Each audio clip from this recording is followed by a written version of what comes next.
আসসালামু আলাইকুম। Welcome back to my YouTube channel. বর্তমানে সময়ে সবাই ব্যবসা করতে আগ্রহী, কিন্তু পর্যাপ্ত পরিমাণ মূলধন বা পুঁজি না থাকার কারণে ব্যবসা করতে কেউ সাহস পান না। আপনি জেনে খুশি হবেন যে এমন কিছু ব্যবসা রয়েছে, সেগুলো মাত্র অল্প পুঁজিতে বা কিছু টাকা হলেই আপনি ব্যবসাগুলো খুব সহজেই শুরু করতে পারবেন। তাই কোনো ধরনের টেনশন না করে ব্যবসার সম্বন্ধে জেনে আপনি ব্যবসা শুরু করে দিন। সেজন্য আজকের এই ভিডিওতে আমি 3টি ব্যবসা নিয়ে আলোচনা করব, যেগুলো মাত্র অল্প পুঁজিতে শুরু করতে পারবেন।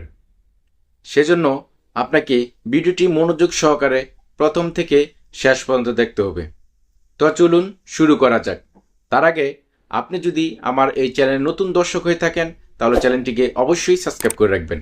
আর যদি অলরেডি সাবস্ক্রাইব করে থাকেন, তাহলে thank you so much. Number 1, seasonal ফলের ব্যবসা। বর্তমান সময়ে সবচেয়ে লাভজনক এবং গুরুত্বপূর্ণ ব্যবসা হলো সিজনাল ফলের ব্যবসা। এই ব্যবসা করতে বেশি টাকা পুঁজি লাগে না, মাত্র 5 বা 10,000 টাকা হলেই এই ব্যবসা শুরু করতে পারেন। সিজনাল ফলের যেমন আম, জাম, কাঁঠাল, লিচু, তরমুজ ইত্যাদি। নাম্বার 2, চায়ের দোকান। বর্তমানে সবচেয়ে লাভজনক এবং গুরুত্বপূর্ণ ব্যবসা হলো চায়ের দোকান। যাদের পুঁজি কম, অল্প টাকায় ব্যবসা করতে চান, তারা এই চায়ের দোকান বেছে নিতে পারেন। নাম্বার 3, দর্জি বা সেলাই মেশিনের ব্যবসা।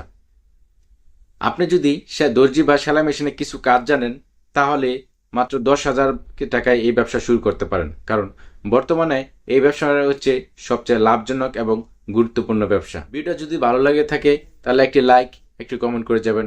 Thank you so much. আসসালামু আলাইকুম।